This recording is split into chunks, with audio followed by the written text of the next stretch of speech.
Eh, pero había algún tema, ¿no es cierto?, que me parece que podría estar un poquito, si se quiere, extraño. ¿Ok?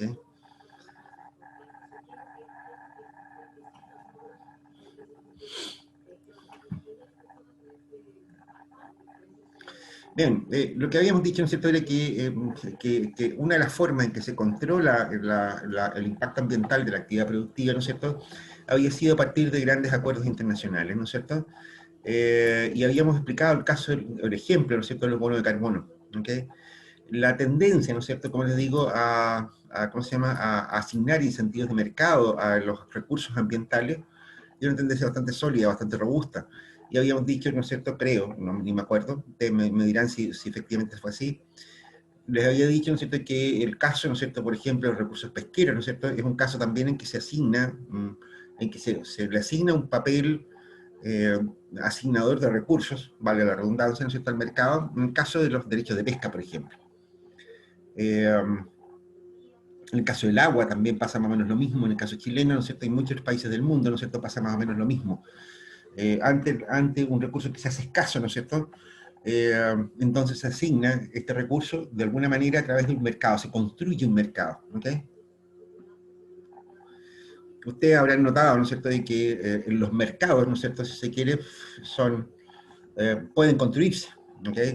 De hecho, la autoridad en alguna medida, las autoridades políticas, ¿no es cierto?, tienen la facultad, ¿no es cierto?, de configurar los mercados de alguna manera, o no hacerlo, digamos, pero en la práctica, ¿no es cierto?, de hecho, hay algunos ejemplos que podrían mostrar cómo cambian los mercados, ¿no es cierto?, en la medida en que uno va interviniendo, ¿no es cierto?, en cómo funcionan estos mercados, ¿ok? Mm. Esta es una tendencia fuerte, ¿ok? Eh, Habíamos explicado, como te digo, acá, por lo que entiendo, ¿no es cierto?, por lo que veo de acá,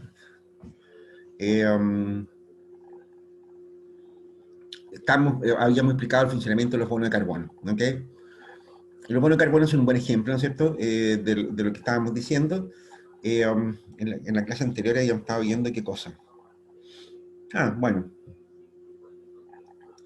Yo creo que además hay un papel como bien importante, ¿no es cierto?, todo esto, que yo creo que, ¿no es cierto?, que vale la pena comentarlo, ¿no es cierto?, que tiene que ver con las certificaciones, ¿ok? Aquí también hay un esfuerzo global importante, ¿no es cierto?, en el sentido, ¿no es cierto?, de que los impactos ambientales, ¿no es cierto?, creo que lo habíamos comentado también esta parte, por si mal no recuerdo, los impactos ambientales, ¿no es cierto?, son de alguna manera, ¿no es cierto?, también una de las pocas cosas, ¿no es cierto?, que se aceptan como excepciones al libre comercio, ¿ok? De hecho, esto involucra un esfuerzo internacional muy grande, también porque también se han invertido muchos esfuerzos, ¿no es cierto?, para abrir las economías en el mundo entero. Hoy día, ¿no es cierto?, asistimos a un cambio muy importante en el comercio internacional. La mayor parte de las economías del mundo están muy abiertas al comercio internacional, y eso es gracias también a acuerdos internacionales. Bueno, y las excepciones a los acuerdos internacionales son también otros acuerdos internacionales en el cual juega un papel súper importante la cuestión ambiental. De hecho, son de las muy pocas, como les decía recién, los países pueden restringir el comercio, ¿no es cierto?, por consideraciones ambientales y por muy pocas otras razones. Los países están de acuerdo, ¿no es cierto?, en general, en permitir el libre comercio con muy pocas restricciones. Algunas de las restricciones, ¿no es cierto?, tienen que ver con cuestiones, con crímenes globales, que si yo, por ejemplo, tú puedes impedir las inversiones de un país en otro, ¿no es cierto?, si es que hay sospechas, por ejemplo, de, qué sé yo, de dumping, de, qué sé yo, de dineros mal habidos, qué sé yo, proveniente del crimen organizado, ¿no es cierto?, del terrorismo, cosas de ese estilo. Puedes poner barreras en ese área, ¿no es cierto?, cuando tú sospechas, ¿no es cierto?, que algún país está actuando de manera incorrecta, que de alguna manera está tratando de empobrecer a los vecinos, y otras cosas por el estilo, ¿ok? De hecho, hoy día escuchaba en la radio, ¿no es cierto?, una cuestión que es un acuerdo internacional y que sin embargo en Chile está siendo resistido una vez más, ¿ok?, que tiene que ver con la pesca de arrastre. En estos días han habido protestas, qué sé yo, quemas de cosas, tomas de calles, ¿no es cierto?, y cosas por el estilo en Concepción, ¿no es cierto?, porque hay un proyecto, se ingresó al Congreso, ¿no es cierto?, una ley para la pesca del jurel, me parece que, o la corvina, una de esas dos, en que se prohíbe la pesca de arrastre, ¿ok? Lo mismo pasó con el caso de la jibia, ¿ok? Exactamente la misma historia, ¿no es cierto? Si ustedes se acuerdan, ¿no es cierto?, de la discusión que hubo ¿cómo se llama?, que también hubo protestas, incendios de cosas, ¿no es cierto?, y cosas de ese estilo, por la prohibición del arrastre, ¿no es cierto?, para la pesca de la jibia. Fíjate tú, ¿no es cierto?, que la pesca de arrastre es una buena razón para impedir las exportaciones pesqueras de un país a otro. Uno de los casos más bullados que ha habido, ¿no es cierto?, tiene que ver justamente con las exportaciones de atún a Estados Unidos por parte de México, hace ya varios años atrás, en que Estados Unidos restringió las importaciones de atún porque México tenía no prohibía la pesca de arrastre, ¿no es cierto?, para el atún. Y por lo tanto, comprarle atún a un país que pescaba por arrastre era un atentado contra el medio ambiente en la práctica. ¿Okay? Es así de importante y así de relevante, ¿no es cierto? Y esa importancia que llega a ser tratados internacionales y todo lo demás, proviene de la importancia política que tiene en cada país la cuestión medioambiental. ¿Okay? ¿Alguien sabe a todo esto de qué estamos hablando cuando hablamos de pesca de arrastre? A todo esto que se me acabo de dar cuenta, ¿no es cierto?, que estaba feliz conversando sobre la pesca de arrastre y yo ni siquiera sé si ustedes saben de qué se trata. ¿Saben de qué se trata esa cuestión? ¿Por qué está prohibido esa cosa?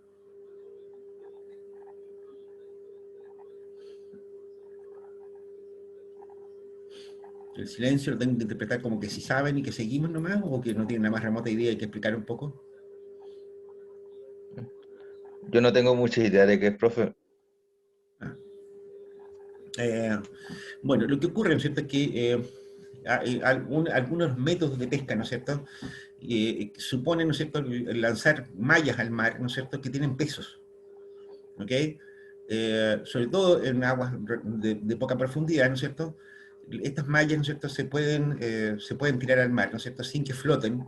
Si ustedes se han fijado, ¿no es cierto?, hay algunas técnicas de pesca que permiten pescar con mallas circulares, ¿no es cierto?, en que ellos cercan, qué sé yo, un cardumen de peces, ¿no es cierto?, lo que sea, y los levantan con una grúa, no sé, te salen todos los pescados ahí, pero metidos entre una bolsita, listos para el supermercado. En otros casos, ¿no es cierto?, lo que se hace, ¿no es cierto?, es que es una malla parecida, se tira, ¿no es cierto?, pero con pesos, y se arrastra por el fondo del mar. Entonces es como si uno estuviera barriendo el fondo, ¿no es cierto?, y por supuesto sale un montón de pescado, sale de todo, digamos, en una pesca de ese tipo. El problema que tiene eso, ¿no es cierto?, es que eso se convierte en pesca indiscriminada. No solamente pescas pescado, ¿no es cierto?, que andan navegando, digamos, a medianas alturas, ¿no es cierto?, sino que además destruyes el fondo marino. Y el fondo marino está lleno de nutrientes, está lleno de moluscos, está lleno de otras especies, ¿no es cierto?, que no son interesantes para la pesca, ¿no es cierto?, y que sí son importantes en las cadenas tróficas. Entonces, ¿no es cierto?, cuando se permite la pesca de arrastre, lo que uno está haciendo es un daño ambiental innecesario. ¿Te das cuenta? Está destruyendo el fondo marino y con eso estás destruyendo las posibilidades de, ¿cómo se llama?, de supervivencia de las especies mar arriba, ¿ok? A mí, de hecho, ¿no es cierto?, no me sorprendería mucho, ¿no es cierto?, que gran parte de los problemas que tenemos ambientales en la costa de Arica, ¿no es cierto?, tengan que ver con esa cuestión, ¿ok? La pesca de arrastre es tremendamente destructiva, como les digo, ¿no es cierto?, de los ecosistemas marinos. Esa es la razón por la cual se prohíbe en la mayor parte de los países del mundo. En Chile eso no está prohibido, ¿ok?, salvo para algunas especies, pero en la práctica sigue siendo una práctica, valga la redundancia, una práctica habitual. Yo no sé si ustedes se han dado cuenta, ¿no es cierto?, no sé si lo vieron en las noticias, ¿no es cierto?, pero hace poco salieron un montón de pescados, de pulpos, ¿no es cierto?, que quedaron varados en la playa. ¿Se acuerdan de eso? Sí, profe. ¿Se acuerdan de esa cuestión, no es cierto? Sí, sí, recién. No solamente son pulpos, han habido varazones, ¿no es cierto?, de qué sé yo, de camarones, de un montón de otras especies, ¿no es cierto?, en las playas de Arica, y hace bastante tiempo, ¿ok? Yo no sé si ustedes son muy chicos, ¿no es cierto?, pero antes de que ustedes nacieran, ¿no es cierto?, por ejemplo, la playa de las Machas se llama así porque habían machas. ¿Alguno de ustedes fue a pescar machas a la playa de las Machas? Yo no, pero mi papá me decía que sacaba machas y se las comía ahí mismo, cuando era más joven. Tu papá. Sí. Bueno, yo que soy más viejo, ¿no es cierto?, me acuerdo de haber alcanzado a ver algo de eso en Arica, de haber ido a sacar machas a la playa, ¿no es cierto?, y qué sé yo, y así, macha a la parmesana, muy rico. Bueno, ¿qué es lo que está ocurriendo aquí? La verdad, ¿no es cierto?, es que nos faltaron los politiqueros picantes, ¿no es cierto?, que salieron diciendo que en realidad este era un problema de la industria pesquera, que sé yo, que Golden Omega, que las pesqueras que estaban botando no sé qué cosa al mar, y pues, les era. En realidad se reunió una comisión técnica, ¿no es cierto?, para ver este asunto, y lo que está ocurriendo, ¿no es cierto?, es que hay muy poco oxígeno en el agua. Eso es bastante habitual, viene ocurriendo hace bastante tiempo en Arica, de que el empobrecimiento del mar, ¿no es cierto?, se manifiesta en que no hay oxígeno. El agua está eh, con muy poco aire, ¿no es cierto?, en esta zona, por alguna razón muy extraña.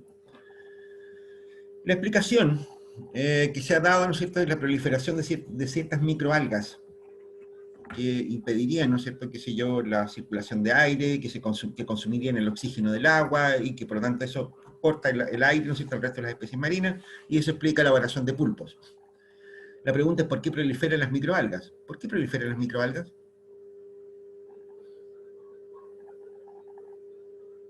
Bueno, una respuesta tentativa, yo no soy biólogo ni nada que se le parezca, ¿no es cierto?, pero he conversado muchas veces con este tipo de temas, que lo dicen algunos biólogos, pueden correlacionarlo, lo que yo les digo con Hernando Vilaxa de la facultad. Una de las razones por las cuales ocurre eso, ¿no es cierto?, es porque está destruida la cadena trófica. Las microalgas son alimentos de otras especies, ¿no es cierto?, más grandes, ¿no es cierto?, y así sucesivamente. Entonces, lo que está ocurriendo, ¿no es cierto?, en la costa de Arica, ¿no es cierto?, tiene que ver con la sobreexplotación de especies vivas, de especies marinas. ¿Ok? Y especialmente por el empobrecimiento del fondo marino. Y aquí se pesca por arrastre. ¿Les tinca? Ahí estamos. Calza muy bien. Por ahora no es más que una hipótesis, ¿no es cierto?, pero puede ser una causa bastante probable, ¿no es cierto?, de ese problema. ¿Ok?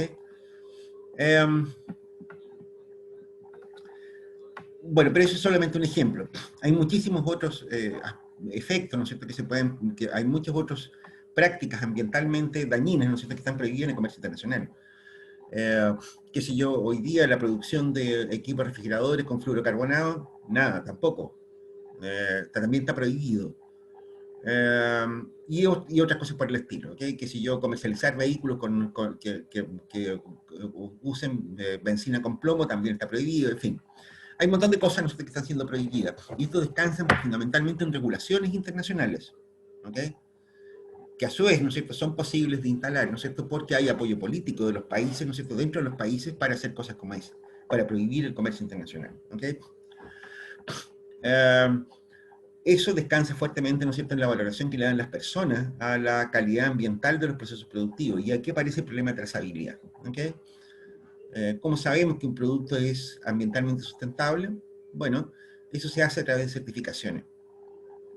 Si uno ve un teléfono celular, ¿no es cierto?, no sabe cómo fue producido. Si uno ve un automóvil, ¿no es cierto?, no sabe cómo se fabrica. Si uno ve una polera, una camisa, un pantalón, lo que sea, ¿no es cierto?, tampoco sabe cómo se fabrica. ¿Okay? Ese es el papel de las certificaciones. Esta cuestión de las certificaciones, ¿no es cierto?, está dando origen, si se quiere, de nuevo a un cambio estructural en la empresa, en las empresas. ¿Okay? Yo creo que eso lo comenté en alguna oportunidad, ¿no es cierto?, el interés de BHP Billiton, ¿no es cierto?, por mantenerse a salvo de sanciones ambientales en Chile, que tenía que ver con el hecho de que ellos tenían certificaciones ambientales, ¿no es cierto?, y perder las certificaciones ambientales costaba miles de millones de dólares. Por lo tanto, para ellos no es negocio incurrir en prácticas ambientalmente destructivas. De hecho, la mayor parte de las empresas que operan en Chile, empresas internacionales que operan en Chile, tienen muy en cuenta esa cuestión. ¿Okay? No así en otros países. O sea, que si ustedes miran, por ejemplo, qué empresas mineras operan en Perú versus las empresas mineras que operan en Chile, se van a encontrar, ¿no es cierto?, que no son las mismas.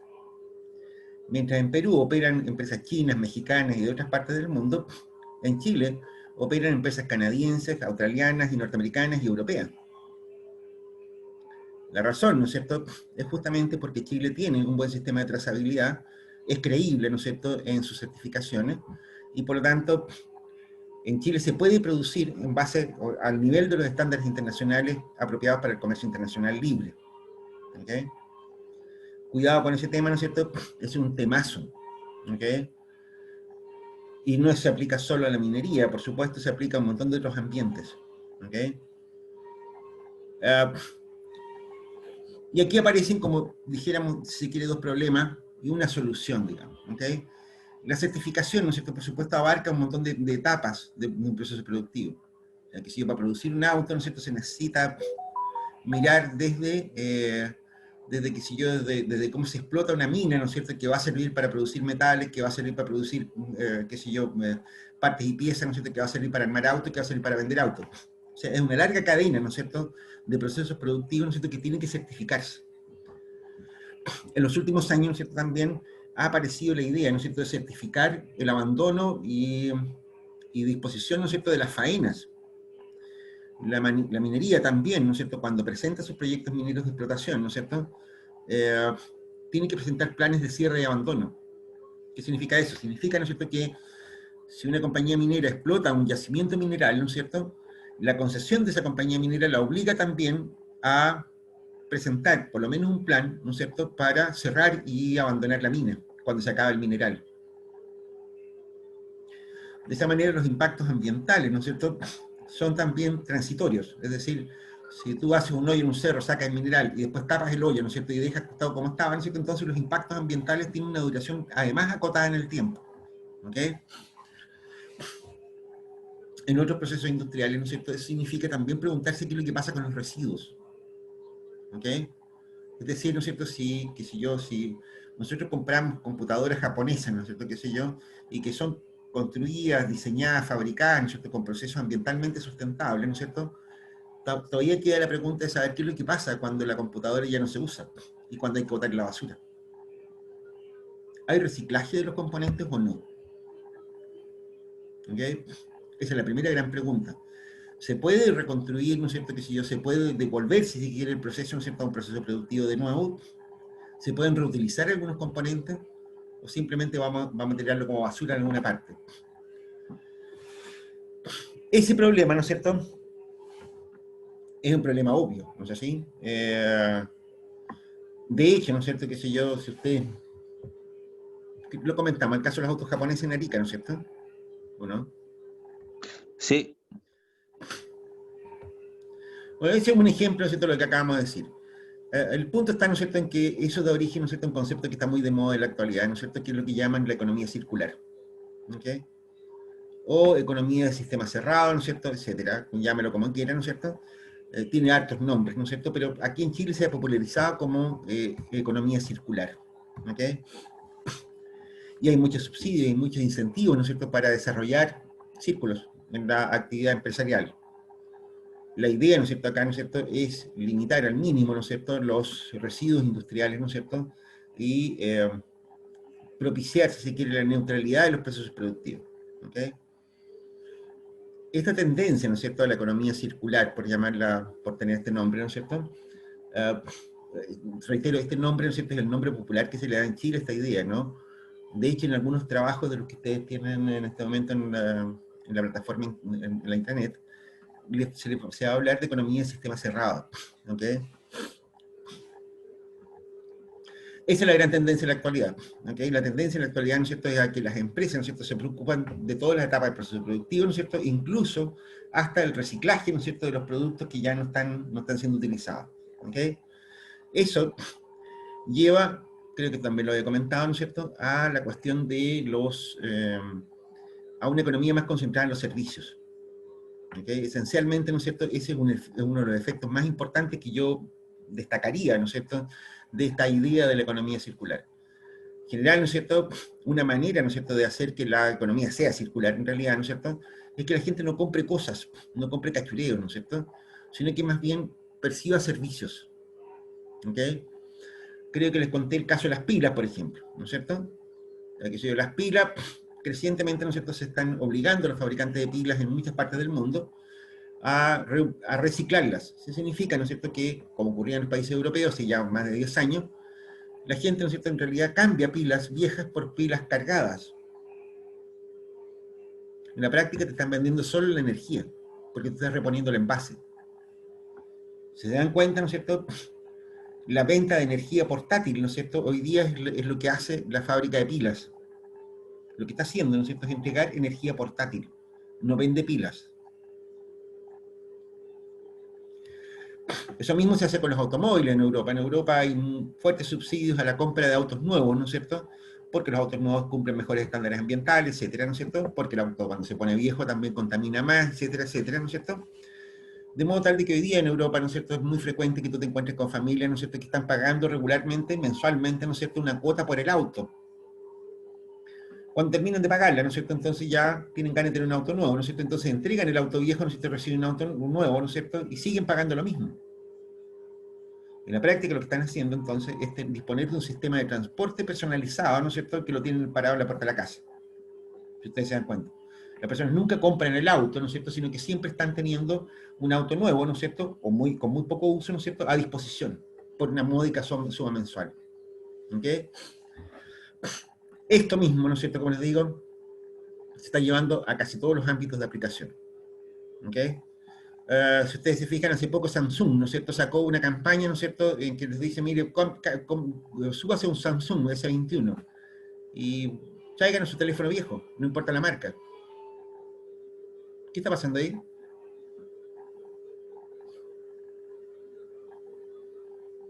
Es exactamente lo mismo que acabamos de decir, ¿no es cierto? Es decir, Samsung se está subiendo este concepto, ¿no es cierto? Está diciéndole, mire, ¿sabe qué más? Déjese payasar, usted tiene su teléfono, ¿no es cierto? 3, 4, 5 años, ¿no es cierto? Ya está pasado de moda, ya no le funciona bien, ¿no es cierto? Ya no le sirve para el propósito que usted podría usar un teléfono celular. Tráiganos el viejo, ¿no es cierto? Nosotros le hacemos un descuento cototudo para que se compre uno nuevo. Listo. De nuevo, lo que estás haciendo, ¿no es cierto?, es orientarte a un servicio. De nuevo, Samsung con eso, ¿no es cierto?, no está vendiendo celulares. Está vendiendo un servicio, ¿no es cierto?, de conexión en la práctica.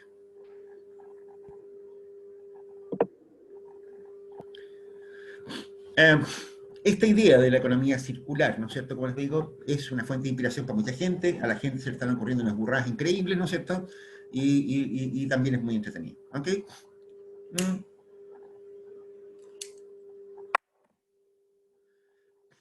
Fin por el tema de recursos naturales. ¿Ok? Por ahora. ¿Ok? Lo vamos a dejar hasta aquí, ¿no es cierto?, este tema, ¿no es cierto? Vamos a volver a este tema, ¿no es cierto?, porque, bueno, de esto se trata el curso, ¿no es cierto? Pero me interesaba verlo, ¿no es cierto?, cómo su impacto, ¿no es cierto?, sobre la gestión de empresas. ¿Ok? En la actualidad, entonces, no hay empresas que puedan prescindir de las consideraciones ambientales en su actividad. ¿Ok? Es tan corto y sencillo como eso. No se puede prescindir del tema. Y eso, por un montón de razones, obliga a que las empresas hayan vuelto a ser muy parecidas a como eran al principio del siglo XX. De hecho. ¿Se acuerdan que les hablaba, ¿no es cierto?, que la empresa Ford, ¿no es cierto?, que sí hacía de todo, hasta vendía los autos, tenía minería, que si yo, ¿no es cierto?, fabricaba todo de todo, hasta financiaba los autos al final. Bueno, esa es un poco la tendencia en la actualidad. Esta tendencia, ¿no es cierto?, que habíamos descrito antes de la estructura de contrato, en que una empresa simplemente ensamblaba un montón de componentes de mercado, ¿no es cierto?, para producir cualquier cosa, tiene el problema, ¿no es cierto?, que hace muy difícil de controlar, ¿no es cierto?, a los proveedores, a, qué sé yo, a la gente, ¿no es cierto?, que presta servicios intermedios, ¿no es cierto?, y una serie de otras cosas que hacen difícil la gestión ambiental de las empresas. Por lo tanto, lo que está ocurriendo es que muchas empresas están tomando en sus manos la gestión de ciertos procesos, ¿no es cierto?, que son ambientalmente difíciles de controlar. ¿Estamos claros? Incluso lo que estamos describiendo ahora, incluso está haciendo, ¿no es cierto?, incluso de que los modelos de empresa, ¿no es cierto?, sean más parecidos a los que habían a principios del siglo XX, ¿no es cierto?, de los que habían, qué sé yo, a finales del siglo XX. ¿Ok? Sean empresas más integrales, ¿no es cierto?, más integradas, ¿no es cierto?, que integran más procesos productivos, tanto verticalmente como horizontalmente. ¿Ok? ¿Estamos claros en eso? Bien, el otro tema, ¿no es cierto?, que había que yo les decía que había que meterlo en este asunto, ¿no es cierto?, porque no se explica en ningún libro, ¿no es cierto?, y es un poco el sentido del apunte que les entregué, ¿no es cierto?, es la cuestión tecnológica, la tecnología.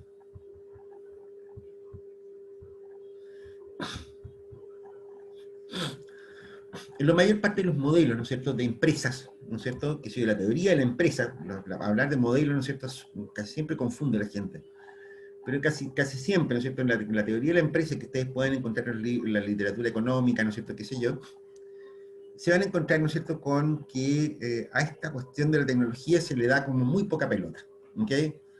Se supone, ¿no es cierto?, que en realidad la tecnología es un saber hacer, ¿no es cierto?, que se aprende con la práctica, qué sé yo, que está disponible para todo el mundo, qué sé yo, si tú necesitas hacer un proceso, ¿no es cierto?, industrial de cualquier tipo, te contratas a un ingeniero que lo vende en el mercado, que está en el mercado, y que él es capaz, ¿no es cierto?, de absorber y reconocer y aplicar las tecnologías apropiadas para producir un determinado proceso. ¿Ok? Si tú necesitas construir casas, ¿no es cierto?, contratas a un constructor civil, ¿no es cierto?, que andan a patas por la calle, ¿no es cierto?, y lo pones a construir y se acabó el problema. ¿Ok?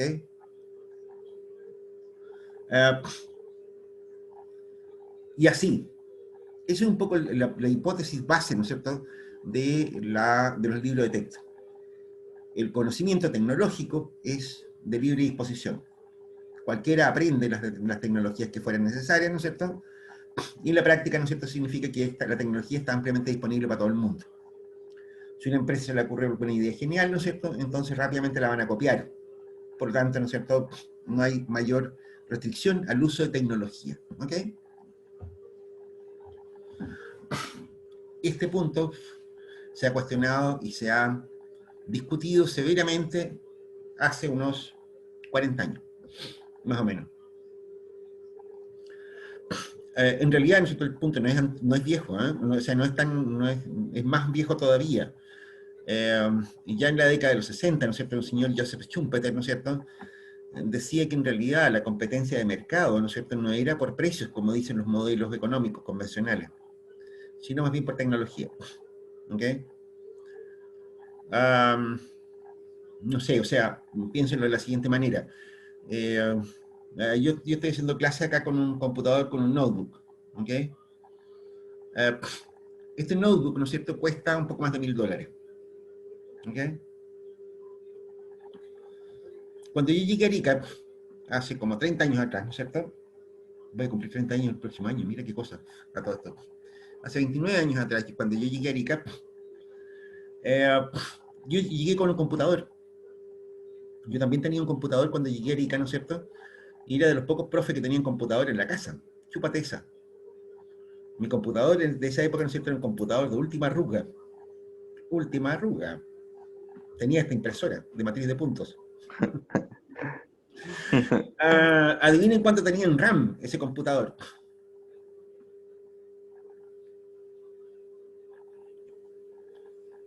Tenía megabyte, profe. Llegaba al megabyte. Tenía 2 megabytes. Era una tremenda memoria en RAM. Y tenía un disco duro, tenía 2 discos duros en mi computador. De 20 megabytes cada uno.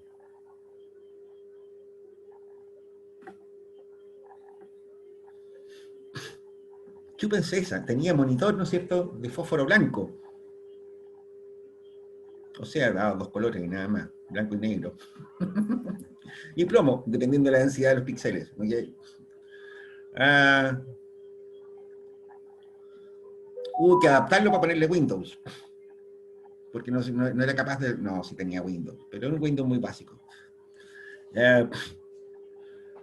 Y mis hijos jugaban en el computador, jugaban, ¿no es cierto?, como un jueguito de los prehistóricos, ¿no es cierto?, que si yo, que ni me acuerdo cómo era. Bueno, me da lo mismo. Cáchate la diferencia. Cáchate la diferencia.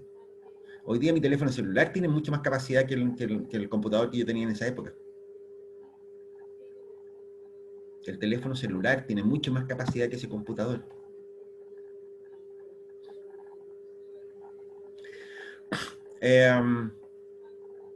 Todos ustedes saben, ¿no es cierto?, que el programa espacial de Estados Unidos, ¿no es cierto?, hizo llegar el hombre a la Luna el año 69, ¿no es cierto? Y la gran maravilla de eso, ¿no es cierto?, era el computador que llevaba a bordo el Eagle, el módulo lunar. Adivinen qué capacidad tenía ese computador que llevaba el Eagle arriba.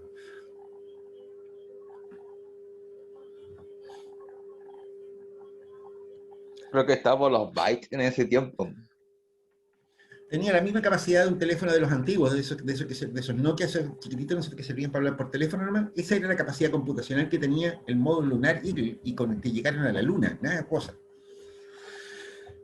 ¿Qué les quiero decir con esto? Pasa otra cosa más.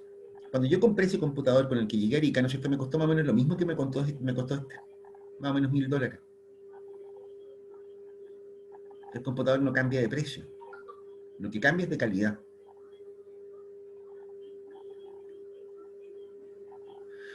Schumpeter, ¿no es cierto?, había dicho esto, ¿no es cierto?, como lo digo, en la década de los 60, ¿no es cierto?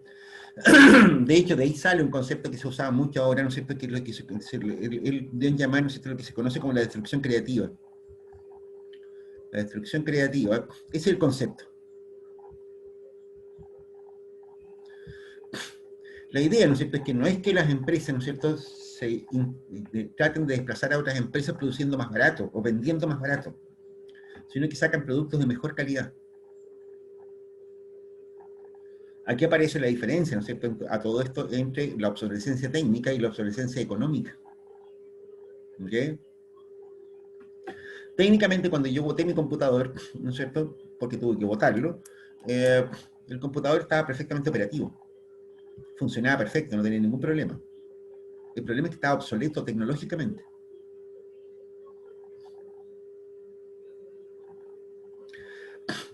El notebook que yo tenía cuando hice mi doctorado, ¿no es cierto?, hoy día es ridículo simplemente comparado con este, con el que tengo ahora. Y no estoy hablando de hace tantos años. ¿Ok? Lo que te está diciendo esto, ¿no es cierto?, Schumpeter estaba alertando sobre una cuestión que es muy importante. En realidad, ¿no es cierto?, las economías de mercado no compiten por precios, compiten por calidad. Y eso significa que muchos de los artilugios, de los artefactos, ¿no es cierto?, que se utilizan, ¿no es cierto?, de los productos industriales, ¿no es cierto?, en realidad no perecen, sino que quedan obsoletos simplemente. ¿Ok? Y eso alertaba Schumpeter, ¿no es cierto?, incluso puede producir retrasos, ¿no es cierto?, en el proceso de desarrollo de los países. Claro, porque ocurre, ¿no es cierto?, que las empresas no les hace ninguna gracia, ¿no es cierto?, tener que botar toda una línea de productos simplemente porque salió una mejor. Pero ocurre. ¿Se dan cuenta? Lo malo es que eso está ocurriendo. Incluso ocurre a escala industrial. ¿Ok?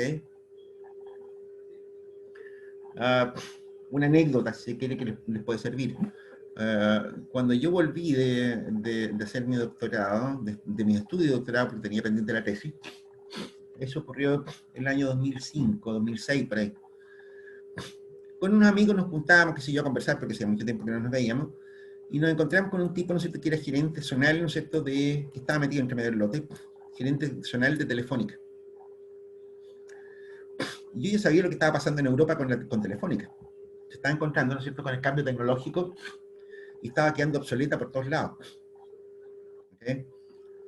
Telefónica, ¿no es cierto?, en esa época, ¿no es cierto?, incluso era un monopolio regulado en Chile, ¿no es cierto?, y estaba en uno de los índices, ¿no es cierto?, bursátiles más importantes de Chile, estaba en el IPSA. ¿Okay? O sea, Telefónica en ese minuto, ¿no es cierto?, era una de las 40 mayores empresas de Chile. Estaba en el lote de las 10 empresas más grandes de Chile. Pero en Europa, ¿no es cierto?, ya estaba de capa caída, ¿no es cierto?, porque ya existían las redes Wi-Fi, ya existían las redes WiMAX, ¿no es cierto?, habían un montón de maneras distintas, ¿no es cierto?, de compartir datos, ¿no es cierto?, de transmisión, de transmisión inalámbrica. Y en Europa, y al igual que en Chile, Telefónica tenía inversiones gigantescas, ¿no es cierto?, en fibra óptica.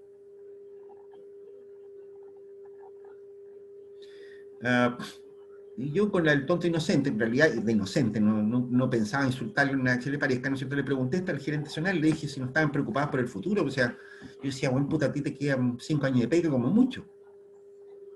Y el tipo me miró con cara de como quien mira una cucaracha, pero ¿de qué estáis hablando, bueno, si nosotros somos una de las empresas más grandes de Chile? Y traté de explicarle esto un poco, ¿no es cierto?, pero la verdad las cosas que no me entendió nada, ¿no es cierto?, o no me quiso entender, o no me creyó.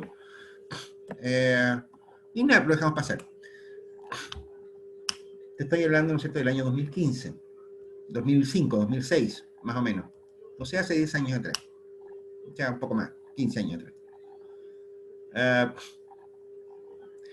¿Qué es de Telefónica hoy día? ¿Alguien sabe algo de Telefónica?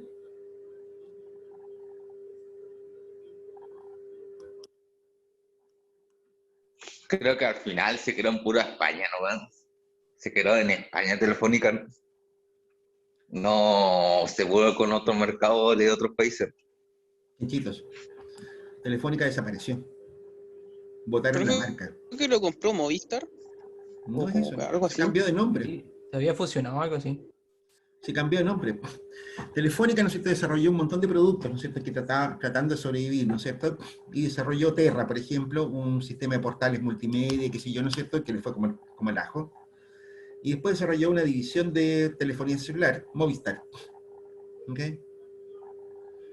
Telefónica, su negocio de telefonía fija se fue tan a las pailas, ¿no es cierto?, que finalmente la extinguieron Telefónica, ¿no es cierto?, y hoy día Telefónica se llama en todas partes donde opera, se llama Movistar.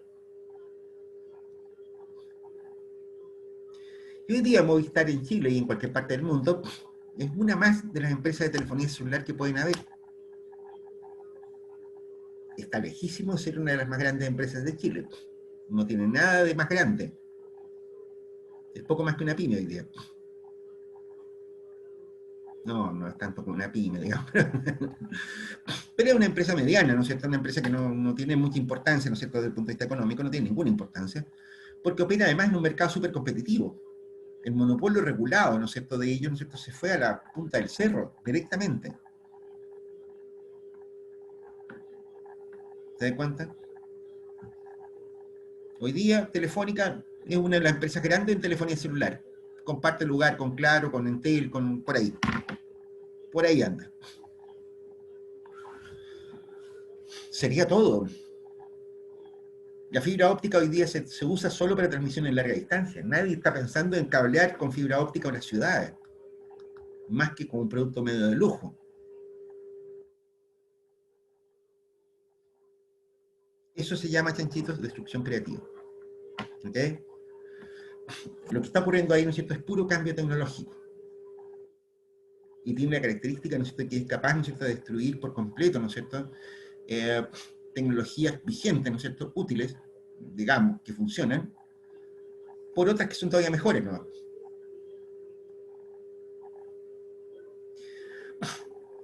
Hasta aquí los ejemplos. ¿Por qué digo hasta aquí los ejemplos? Porque en realidad, ¿no es cierto?, uno podría contar un montón de anécdotas de esto, ¿no es cierto? O sea, qué sé yo, no sé qué le pasó a Kodak, por decirte algo. ¿Se acuerdan de Kodak?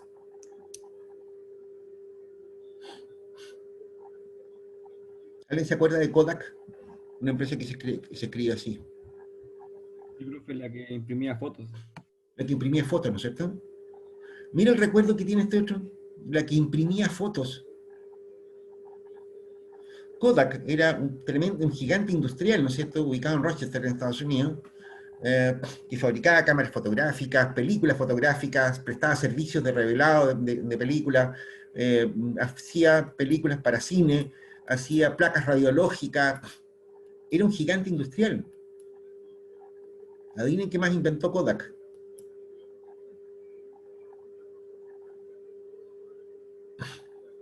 Inventó la fotografía digital.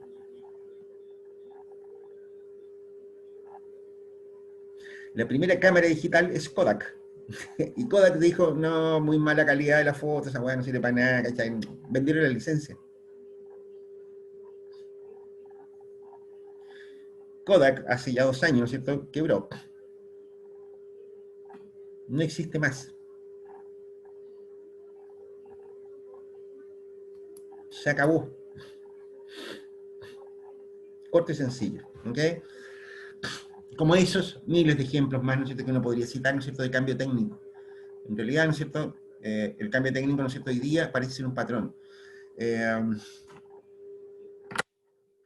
Y esto, ¿no es cierto?, no nos vamos a cansar de repetirlo, ¿no es cierto?, es súper importante. Si ustedes miran hoy día, ¿no es cierto?, qué sé yo, el índice de las acciones más importantes, las empresas más importantes del mundo hoy día, el 80% de esas empresas más grandes del mundo tienen 20 años de existencia. Son menores que ustedes.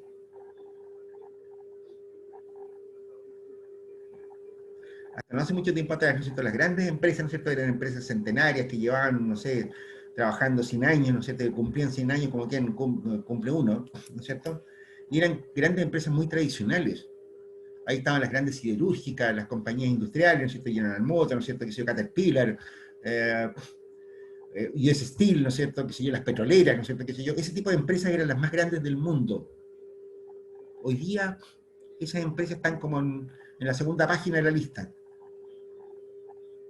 En la primera página de la lista, ¿no es cierto?, están empresas como Amazon, como Google, como Microsoft, ¿no es cierto?, ese tipo de empresas. empresas con menos de 20 años de antigüedad. Cambio técnico, chanchitos. Cambio técnico, ¿no es cierto? Eso que hoy día vemos, ¿no es cierto? Que es algo así como una cuestión bastante... como para contar anécdotas, ¿no es cierto? Que sé yo, hay muchas historias, ¿no es cierto? Que entusiasman a los cabros jóvenes, ¿no es cierto? Mire, usted invente la rueda, ¿no es cierto? Se hace millonario de un día para otro, ¿no es cierto? Muchos de ustedes probablemente se los llenan los bolsillos de envidia, ¿no es cierto? De ver los millonarios que hay hoy día, ¿no es cierto? Que son cabros, que sé yo, que tendrán 30, 40 años, ¿no es cierto? Y que son multimillonarios, porque encontraron la papa, ¿ok? Esa es como la promesa de la tecnología. Pero lo que importa en este punto, ¿no es cierto, chanchito? Es que en realidad esto hizo cambiar conceptualmente, ¿no es cierto?, esta cosa. ¿Ok? Más allá de la anécdota, ¿no es cierto? Esto supone un cambio conceptual, ¿no es cierto?, de la tecnología. Y este cambio conceptual, ¿no es cierto?, ni siquiera es una cuestión tan espontánea, si se quiere. Es bastante premeditada. ¿Ok? Entonces, de nuevo, un poco para facilitar las cosas, ¿no es cierto?, vamos a contarlo en historia. Digamos, una historia, ¿no es cierto?, de los últimos 40 años, ¿no es cierto?, que puede servir para entenderlo mejor. Todo esto empieza, ¿no es cierto?, en los años finales de los 70, principios de los 80. ¿Ok? Grandes tropiezos en las economías mundiales a propósito de la crisis del petróleo, ¿no es cierto?, etcétera, ¿no es cierto? Pero a finales de los 70, ¿no es cierto?, empieza a irrumpir la industria japonesa en muchas partes del mundo, entre ellos en países como Estados Unidos. ¿Okay? Grandes empresas automotrices como las tradicionales Ford, qué sé yo, General Motors, Chrysler, ¿no es cierto?, qué sé yo, ¿no es cierto?, estaban yendo a la chuña, ¿no es cierto?, estaban perdiendo mercados a manos de empresas japonesas.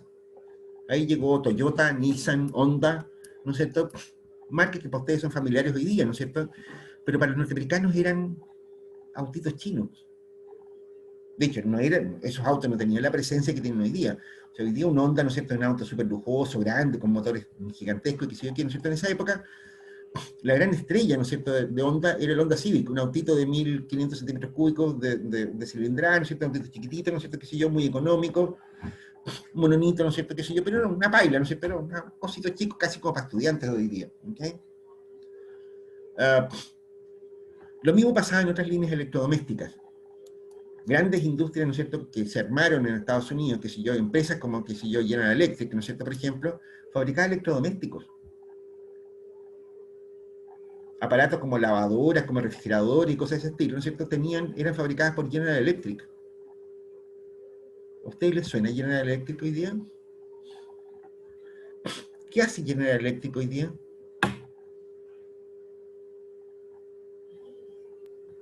De mi parte no sé, pero sí se me hacía conocido.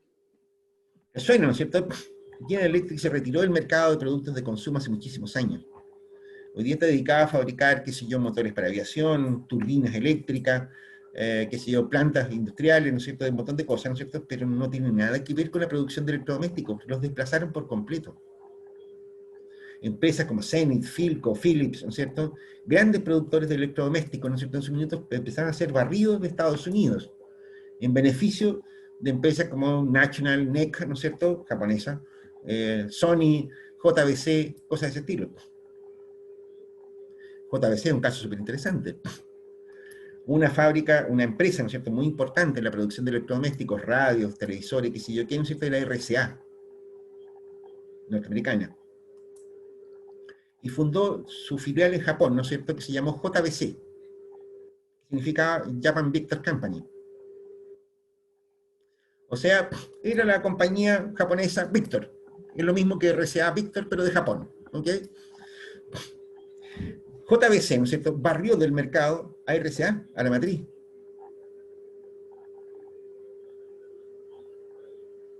¿Qué tal? Bien, finales de los 70, principios de los 80, ¿no es cierto?, los gringos estaban sumamente desconcertados con este asunto, porque estaban perdiendo casi todas las batallas industriales conocidas a manos de los japoneses.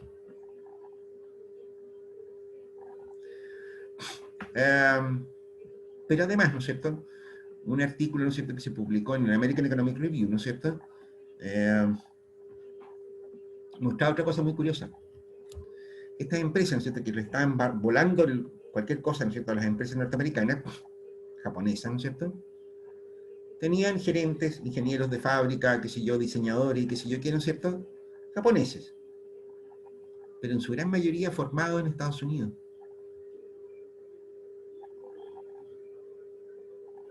Japoneses exalumnos, ¿no es cierto?, de qué sé yo, del MIT, ¿no es cierto?, de la Universidad de Harvard, ¿no es cierto?, qué sé yo, de Cornell, de Stanford, ¿no es cierto?, resultaba, ¿no es cierto?, que después cuando volvían a Japón, ¿no es cierto?, eran capaces, ¿no es cierto?, de desempeñarse en empresas líderes, ¿no es cierto?, que le volaban los mercados a las empresas norteamericanas.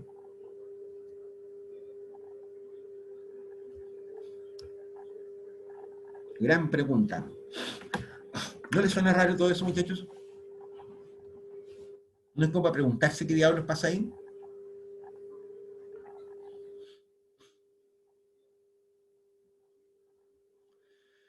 En Estados Unidos, ¿no es cierto?, se dieron cuenta que aquí había un problema, ¿no es cierto? Y una de las cosas que hicieron, ¿no es cierto?, en Estados Unidos fue promulgar una ley que se llamó la Bayh-Dole Act. La Bayh-Dole Act. Esta ley Bayh-Dole, ¿no es cierto? La acta, ¿no es cierto? Los gringos le llaman a todas las leyes, ¿no? Así que no se hagan atados con el término act. Bayh-Dole son los apellidos, ¿no es cierto?, de los senadores que promulgaron esta ley, que la empujaron, la propusieron, qué sé yo qué. La Bayh-Dole Act, ¿no es cierto?, lo que hizo, ¿no es cierto?, fue intervenir en una cuestión re loca. Los gringos, ¿no es cierto?, tienen un sistema, ¿no es cierto?, parecido con ICIT de Chile, ¿no es cierto?, que tenían platas federales, ¿no es cierto?, para proyectos de investigación científico-técnico. Muy orientada a las universidades, ¿no es cierto?, que se lleva una cuestión que funcionaba, tenía su funcionamiento parecido al CONICIT de acá. ¿Ok? En muchas ocasiones las universidades norteamericanas, ¿no es cierto?, encontraban, qué sé yo, desarrollaban ideas prácticas, ¿no es cierto?, y las patentaban. La ley norteamericana decía, ¿no es cierto?, igual que en Chile, que el que inventa algo, ¿no es cierto?, si alguien está siendo pagado para investigar y inventa algo, ¿no es cierto?, ese algo queda para el que financia. El gobierno federal norteamericano tenía más de 15.000 patentes, ¿no es cierto?, que no usaba.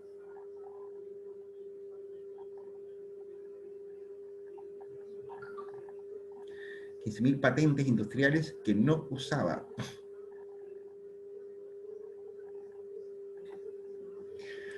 La Bayh-Dole Act, en su versión 82, digamos, lo que hizo fue permitir que las universidades se quedaran con las patentes.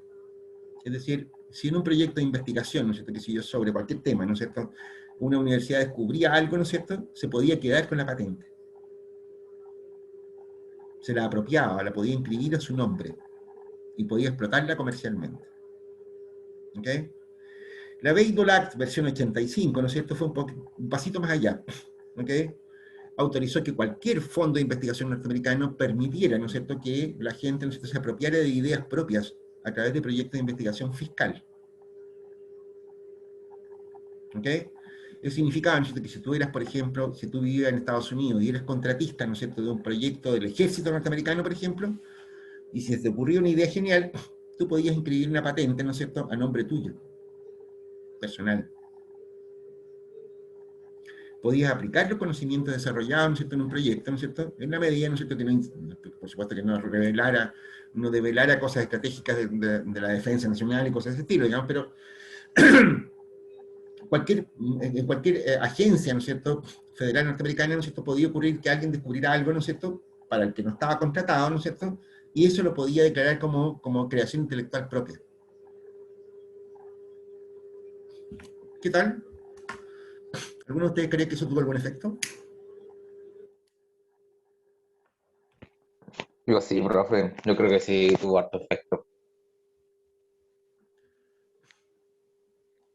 Pues sí, resulta, ¿no es cierto?, que estas dos leyes, ¿no es cierto?, produjeron, ¿no es cierto?, en solo 5 años, ¿no es cierto?, del 85 al 89, por ponerle alguna fecha, ¿no es cierto?, produjeron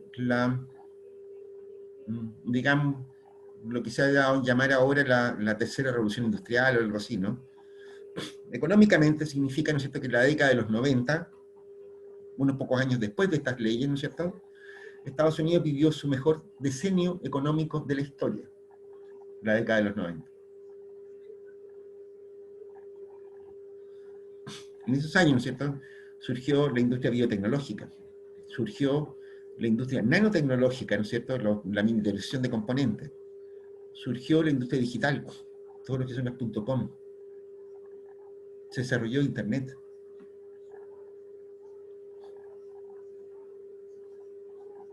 Tres industrias clave. Y los protagonistas de este cambio, ¿no es cierto?, fueron las universidades norteamericanas.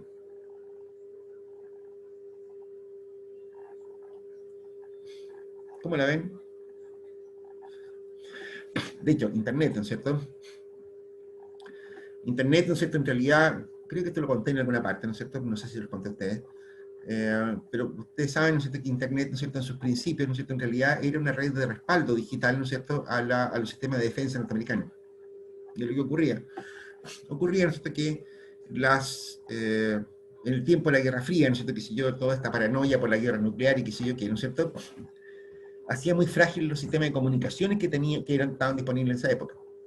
O sea, una bomba atómica podía destruir plantas telefónicas, centrales, líneas de alta tensión y cosas de ese estilo, ¿no es cierto?, dejaba la pelotera, y con eso quedaba completamente desarticulado el país.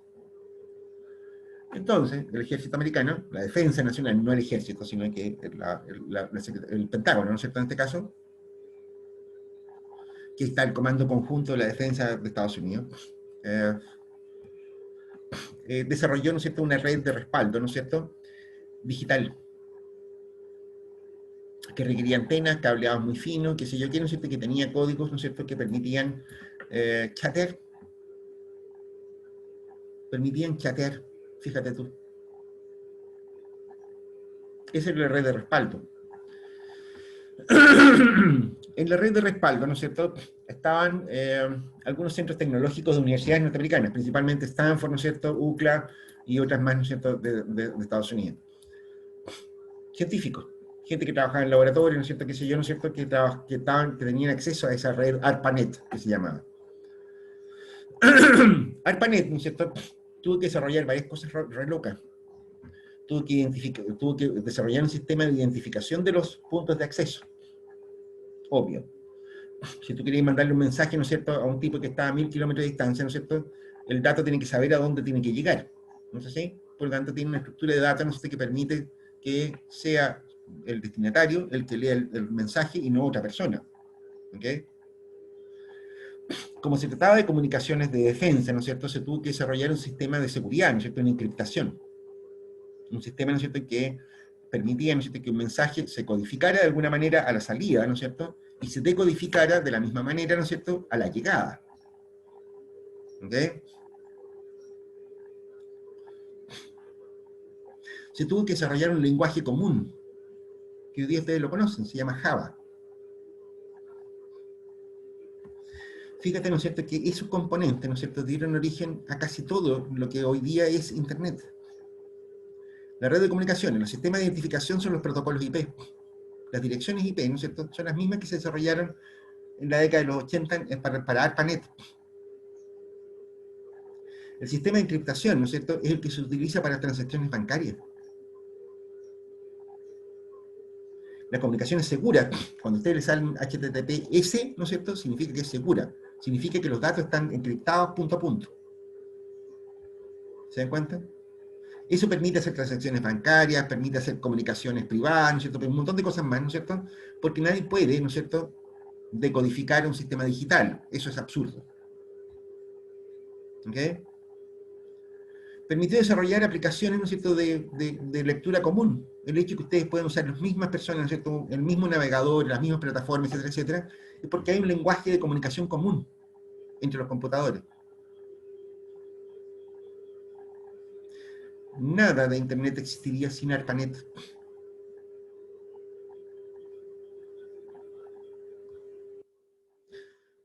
De hecho, aparece en una categoría especial, ¿no es cierto?, de empresas en esa época, ¿no es cierto?, que se llamaron las empresas tecnológicas.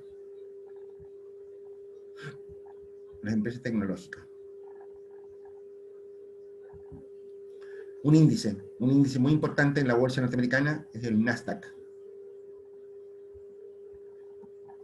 El Nasdaq, ¿no es cierto?, es un índice de precios, ¿no es cierto?, de las empresas tecnológicas.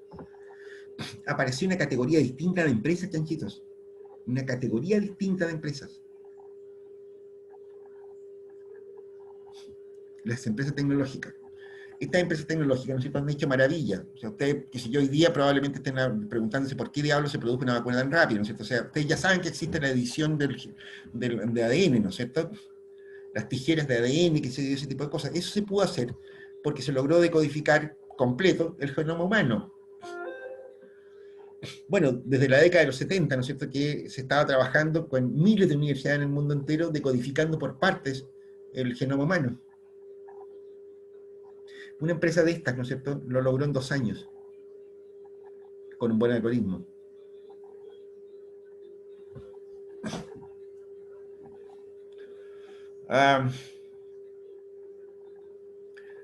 Digamos, aquí aparece, ¿no es cierto?, entonces, esta cosa, ¿no es cierto?, esta cosa rara, ¿no es cierto?, que tiene que ver con el tomarse en serio la cuestión del cambio tecnológico. ¿Ok? Y esto no es casualidad, chanchito. La Unión Europea hizo lo mismo, ¿no es cierto?, unos años después.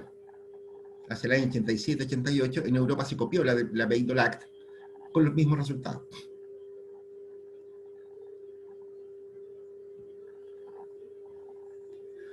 Y aquí aparece, ¿no es cierto?, entonces la constatación obvia, ¿no es cierto?, de algo que ya se sabía hace mucho rato, ¿no es cierto?, que decir, oye, ¿sabéis que la cuestión de las ideas parece que tiene más importancia económica, ¿no es cierto?, de lo que uno podría imaginarse? ¿Ok? ¿Y qué es el cambio técnico? Entonces, ustedes van a ver con más detalle esta cosa en el paper que les subí a todo esto, no es la idea, ¿no es cierto?, de hacer un curso de negocio tecnológico, a pesar de que el próximo semestre creo que lo vamos a hacer acá en la universidad. ¿Cómo se llama? Pero aquí aparece, ¿no es cierto?, una idea, ¿no es cierto?, bastante obvia, ¿no es cierto? Es decir, las ideas valen mucho, valen y mucho. ¿Ok? Probablemente hacen la diferencia entre una empresa y otra, ¿no es cierto? Qué sé yo, las empresas que logran dar con nuevos enfoques tecnológicos, ¿no es cierto?, son las que se hacen millonarias. La clave de Google, ¿no es cierto?, es su algoritmo de búsqueda, de indexación de archivos. La clave de Microsoft, ¿no es cierto?, su conectividad, ¿no es cierto?, qué sé yo, en fin. Si ustedes desarrollan algunas ideas, se van a dar cuenta que detrás de cada una de las grandes empresas hoy día, ¿no es cierto?, está la innovación, básicamente. ¿Ok? En eso estamos hoy día. ¿Ok? El cambio técnico, ¿no es cierto?, hoy día es probablemente la mayor discusión que hay, ¿no es cierto?, a nivel mundial. La apertura, ¿no es cierto?, qué sé yo, de las economías mundiales, ¿no es cierto?, está un poco frenada hoy día justamente porque los países desarrollados quieren poner arriba de la mesa de la discusión de la Organización Mundial de Comercio la protección de la propiedad intelectual, la protección de las ideas, de la propiedad de las ideas. ¿Ok? Bueno, los países en desarrollo, ¿no es cierto?, han dicho, bueno, es una forma de extensión de un monopolio simplemente, ¿no es cierto? Y eso es muy feo. ¿Ok? De hecho, los países menos desarrollados quieren poner en agenda, ¿no es cierto?, el intercambio agrícola, por ejemplo, y cosas de ese estilo. Pero, entonces, ¿no es cierto?, significa, ¿no es cierto?, que tenemos una pregunta abierta. ¿Cómo se comercializan las ideas? ¿Cómo son los negocios tecnológicos? ¿Ok? El problema, ¿no es cierto?, ahora, ¿no es cierto?, entonces, que ahora resulta que esta cuestión que parecía de dominio común, ¿no es cierto?, las ideas circulan libremente, que si yo quiero, ¿no es cierto?, y da lo mismo, y cualquiera las copia, ahora eso no es así. Desde mediados de la década de los 80, ¿no es cierto?, hasta hoy día, es cada vez más importante, ¿no es cierto?, el comercio de ideas. ¿Ok? De hecho, chanchitos, les comentaré que más de la mitad de las exportaciones alemanas, ¿no es cierto?, no pesan nada, son puras ideas. Alrededor de la mitad de las exportaciones inglesas tienen la misma característica.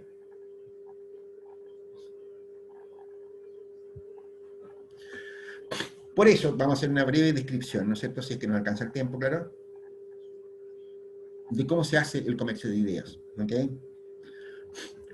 Sobre qué base se discute sobre las ideas. Y aquí podríamos partir qué sé yo, por una diferencia, por diferenciar, ¿no es cierto?, entre aquel conocimiento apropiable y el conocimiento no apropiable. ¿Ok? Digamos, el conocimiento libre,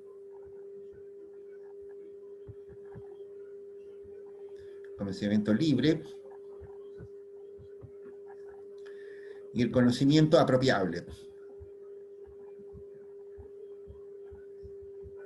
Aquí estamos hablando de ciencia, básicamente. De ciencia.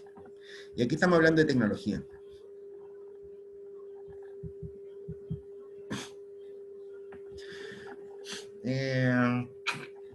Hay un paper que se va a publicar, que a lo mejor ya se va a publicar este año, que escribí yo. Sí. Que avanza, ¿no es cierto?, en el tema de ciencia y economía, o algo así. Así se llama el título. Va a salir en la editorial de una revista científica. A lo mejor se los podría convidar, ¿no? Porque está en publicación en este minuto, ¿no es cierto? No se ha publicado todavía, pero bueno, voy a preguntar si salió ya. Y a lo mejor les podría interesar, ¿no es cierto?, para conocer un poco este tema. Mira, aquí hay una diferencia crucial, ¿no es cierto?, entre ciencia y tecnología, ¿ok? Para empezar. Partamos por ahí, ¿ok? Hay cierto tipo de conocimiento, ¿no es cierto?, que es demasiado teórico, ¿ok? Son ideas abstractas, ¿no es cierto?, que ni siquiera han pasado las pruebas de concepto, ¿ok? Son las teorías en la práctica, ¿ok? O sea, un matemático podría estar pensando, ¿no es cierto?, en, qué sé yo, en la integral de la matemática fuzzy, como están acá los matemáticos de acá de la universidad. Esa cuestión no sirve para nada. No sirve para nada por sí mismo. Sirve cuando lo aplicas. ¿Ok? ¿Sirve para algo la matemática fuzzy, chanchitos? Les pregunto. ¿Saben lo que son las matemáticas fuzzy? Por mi parte, no sé, profe. No, profe. Bueno, las matemáticas fuzzy, ¿no es cierto? De hecho, algunos de los grandes desarrolladores mundiales, ¿no es cierto?, de las matemáticas fuzzy están en la UTA. Está el viejo chico este que es matemático, ¿cómo se llama este animal? Mira, el Alzheimer, se me olvida. Está el Arturo Flores, el que fue decano de la facultad, rector de la universidad, ¿no es cierto?, que a lo mejor anda dando vueltas por ahí todavía. El Arturo Flores, ¿no es cierto?, es uno de los investigadores en matemáticas fuzzy. ¿Saben lo que significa la matemática fuzzy? No. Traducción castellano significa que ellos trabajan en un tema que se llama matemáticas difusas. Toma. ¿Qué significa matemáticas difusas? Bueno, significa, ¿no es cierto?, que ellos trabajan, ¿no es cierto?, con conceptos matemáticos, ¿no es cierto?, en los cuales las relaciones de pertenencia, de exclusión, ¿no es cierto?, no son relaciones binarias. O sea, cuando ustedes le dijeron, mire, conjunto, ¿no es cierto?, qué sé yo, el conjunto de, qué sé yo, el conjunto de los números X, ¿no es cierto?, es distinto del conjunto de los números Y.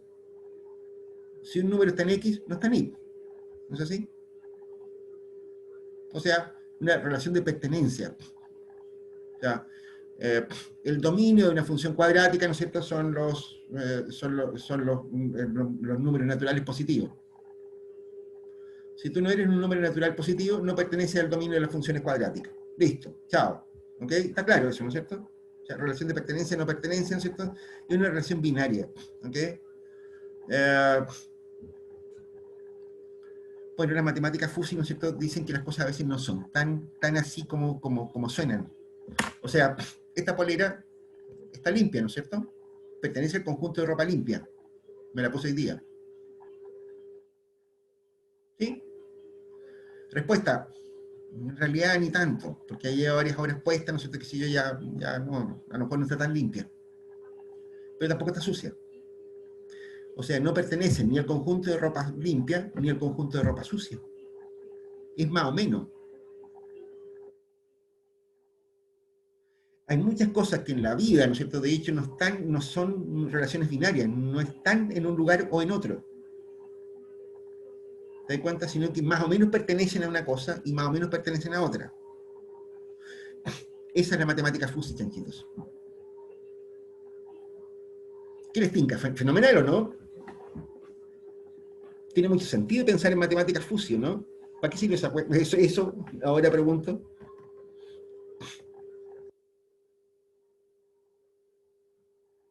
¿Podría servir en computación quizá?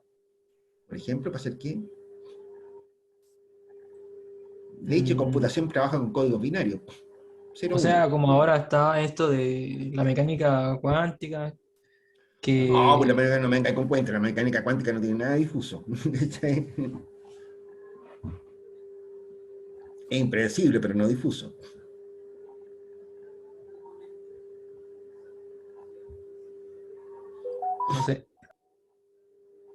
Bueno, en estricto rigor, ¿no es cierto?, cuando empezaron estos tipos, ¿no es cierto?, hace no sé cuántos años atrás, pensando en matemáticas fuzzy, ¿no es cierto?, en realidad pensaban que era otra voladera de científicos chiflados, ¿no es cierto?, y nada más, de matemáticos chiflados, que hay muchos. ¿Les cuento algo? En la actualidad hasta las máquinas lavadoras son fuzzy. ¿Te has fijado que hay máquinas lavadoras que dicen fuzzy?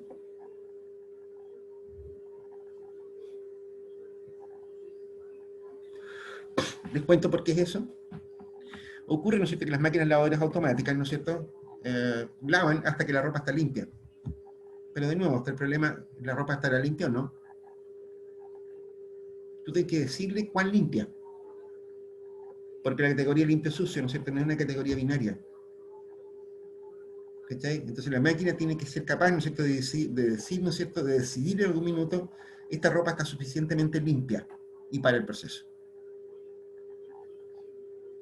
Para decidir eso, ¿no es cierto?, tiene que ser capaz, ¿no es cierto?, de pensar en grados de... Y por lo tanto tenéis que tener programación fuzzy para eso.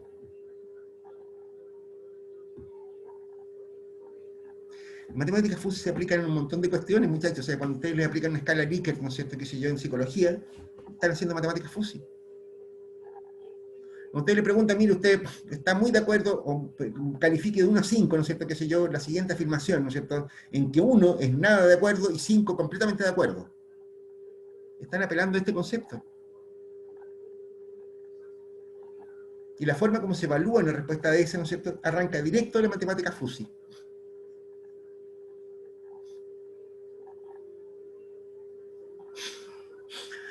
Chanchitos. A ver, ese ejemplo, ¿no es cierto?, a lo mejor no es muy familiar para ustedes, ¿no es cierto?, qué sé yo, y a lo mejor en ese sentido es un mal ejemplo.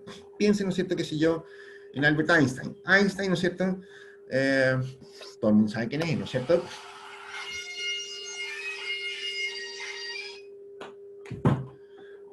Einstein, todo el mundo sabe quién es, ¿no es cierto? Bueno, en el año 1905, ¿no es cierto?, Albert Einstein, ¿no es cierto?, publicó 3 artículos. 1905, 3 artículos. Teoría de la relatividad, teoría especial de la luz, y el otro no me acuerdo. Bueno, da lo mismo. De nuevo el Alzheimer, el alemán. Bueno, esos artículos, ¿no es cierto?, por sí mismos, ¿no es cierto?, se demoraron como 10 años en entenderlos. Era pura teoría. Pura teoría, matemática. Recién en el año 1914, en un eclipse se logró mostrar algo que parecía ser consistente con la teoría especial de la luz. El efecto gravitacional, ¿no es cierto?, de la luz solar en un eclipse. 10 años después recién se pudo verificar, ¿no es cierto?, una de las teorías. Verificar. Por eso le dio el premio Nobel a Einstein, además. Pero se empezó a utilizar, ¿no es cierto?, recién en la década de los 60, 70, 50 años después. Hoy día, chanchitos, ustedes no tendrían ni discos, ni CDs, ni transmisión óptica, ni fibra óptica, ni computadoras, ni rayo láser. Ninguna de esas cosas podrían tenerlas sin la teoría especial de la luz. La combinación conceptual de la luz en cuanto a onda y en cuanto a partícula, ¿no es cierto?, arranca de ese cuerpo teórico, de esa teoría. La utilización de la luz para transmitir fotones, pero que se comportan como ondas, ¿no es cierto?, es la base sobre la cual se construyen todas estas cosas que les mencioné, las memorias flash, qué sé yo, todo eso. Los sensores remotos. Hoy día el mundo no sería lo que es sin ese artículo que se escribió más de un siglo atrás.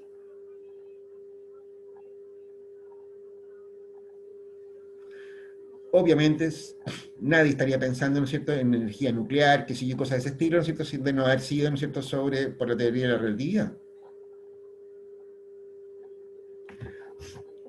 Ustedes se dan cuenta de lo que estamos diciendo. Ciencia, ¿no es cierto?, en realidad produce un tipo de conocimiento muy raro. Es un conocimiento, ¿no es cierto?, que no tiene aplicaciones predecibles, ¿no es cierto?, en el corto plazo o en el mediano plazo. A lo mejor nunca va a servir para nada. ¿Se dan cuenta? Pero la ciencia no conduce a productos. Es simplemente contribuir al acervo de conocimientos globales, mundiales, es empujar las fronteras del conocimiento.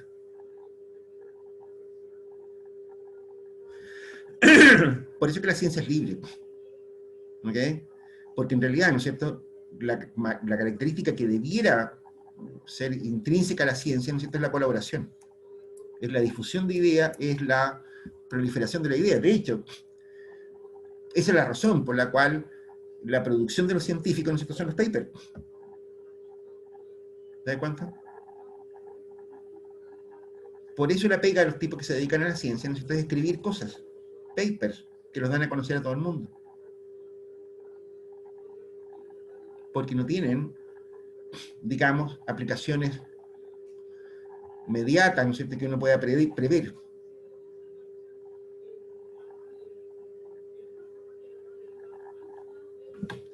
Con la tecnología de chanchitos pasa exactamente lo contrario. El cambio técnico, ¿no es cierto?, lo definimos, de hecho, ¿no es cierto?, como las innovaciones o las nuevas ideas, ¿no es cierto?, que contribuyen a la producción de comercio, de ideas industriales. Se parecen muchísimo a la ciencia con la tecnología, pero difieren completamente en su propósito. De hecho, yo diría que hay muchos connotados científicos que confunden una cosa con la otra, ellos mismos. ¿Ok? Oye, a ver, paremos aquí. Esta idea, ¿no es cierto?, diferenciar ciencia con tecnología, ¿no es cierto?, en muchas audiencias, ¿no es cierto?, les ha resultado tremendamente chocante. ¿Ok? Y de hecho, ¿no es cierto?, hay muchísimas prácticas en el ámbito científico, ¿no es cierto?, que son bastante idiotas. ¿Ok?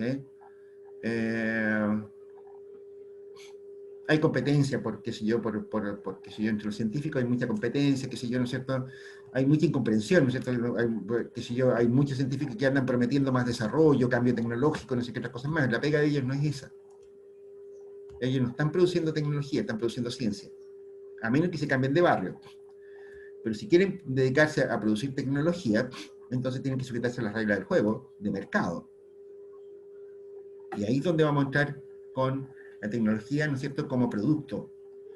El conocimiento, ¿no es cierto?, acá es un producto valorable, en que uno le puede asignar precio. ¿Ok? O más o menos, puede intentarlo, digamos. Muchas veces no es tan fácil hacerlo tampoco. Eso. ¿Ok? Entonces, dejemos aquí este tema, ¿no es cierto? Sigamos la próxima clase. Y vamos a explicar con más detalle, ¿no es cierto?, qué diablos, cuáles son las diferencias entre ciencia y tecnología, ¿no es cierto?, que si yo vamos a explicar cómo la tecnología, ¿no es cierto?, se transforma en un producto, cómo se materializa la idea, ¿no es cierto?, de un cambio técnico. ¿Ok? Por ahí vamos. Ya está. Medio minuto para preguntas. ¿Alguna pregunta? Yo tengo una, profe. Cuéntame. Para una empresa, un cambio de ciencia y tecnología puede significar un riesgo si es que no le gusta al consumidor o al público. De hecho, dedicarse a la producción científica o tecnológica, ¿no es cierto?, muchas veces ocurre, ¿no es cierto?, que generar productos, ¿no es cierto?, que no sirven para nada. De hecho, ¿no es cierto?, aquí vamos a ver, ¿no es cierto?, que en realidad las ideas, ¿no es cierto?, no salen de la nada, no salen del aire. Normalmente las ideas de cambio técnico, ¿no es cierto?, surgen de necesidades solventes. O sea, necesidades que están dispuestas a poner plata. ¿Ok? Y eso significa, ¿no es cierto?, que en la producción de tecnología es muy frecuente la redundancia. Es decir, instituciones, empresas, qué sé yo, ¿no es cierto?, que están investigando más o menos lo mismo, con enfoques diferentes, qué sé yo, con prioridades diferentes, con ideas un poco distintas, pero están buscando el mismo producto. ¿Te das cuenta? Lo malo es que el mercado muchas veces desecha muchos de los productos y se queda con uno solo. ¿Ok? Algo así como el ganador se lleva todo, ¿no es cierto? Eso ha pasado en muchas industrias, de hecho. Vamos a ver algunos casos de ese tipo. La investigación científico-tecnológica, para ser más exacta, ¿no es cierto?, es una investigación con mucho riesgo. ¿Ok? De hecho, las empresas tecnológicas, ¿no es cierto?, saben que no más allá del 10% de las ideas que ellos procesan, ¿no es cierto?, se transforman en productos comerciales donde se gana plata. El 90% es basura. Es una actividad riesgosa, efectivamente. Y con la ciencia pasa algo parecido. Hay enfoques que se ponen de moda, qué sé yo, hay ideas, ¿no es cierto?, que se exploran durante muchísimos años, ¿no es cierto?, qué sé yo, pasa en muchas disciplinas ese asunto. En economía yo te podría decir, mira, la Universidad de Chicago, desde los años 50 hasta los años 70, ¿no es cierto?, la consideraban una escuela de, qué sé yo, casi como qué sé yo, de brujos, ¿no es cierto?, de gente, qué sé yo, que estaba más pasada de moda que las polainas. Desde los años 70 para adelante, ¿no es cierto?, Chicago es una de las más grandes escuelas de economía del mundo, porque